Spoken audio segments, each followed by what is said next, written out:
gentlemen. Tonight I was asked to share the journey that 16 students took during the Career Navigator program in Blenheim.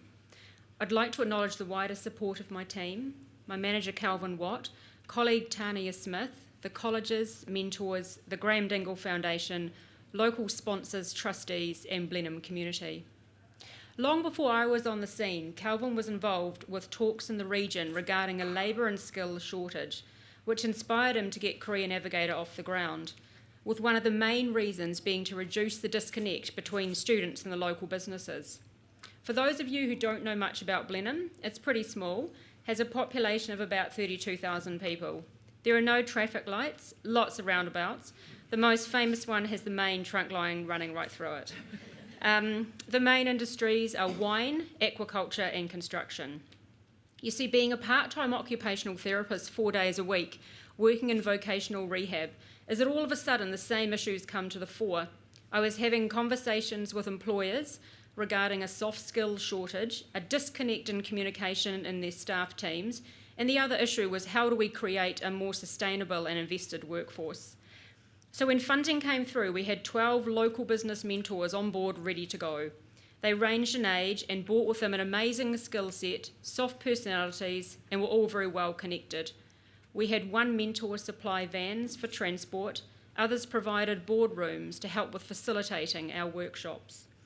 We held the program entirely off school site, and this gave students first-hand knowledge on workplace etiquette and also opened their eyes to what different workspaces actually looked like in real life. Midway through the year, businesses approached us wanting to showcase the breadth of their industry. For example, one of our mentors, Grant Boyd, who's here tonight, arranged a day in the Marlborough Sounds. So the students learnt about the science behind mussel spat, the role of the skippers, harvest sustainability, and every other part that makes the big picture of Sanford's aquaculture industry work. Due to the overwhelming local support through 2018, we wanted to expand our reach to more students than the 16 that were currently on the program. So this year, in conjunction with local council, we developed a Future of Work conference.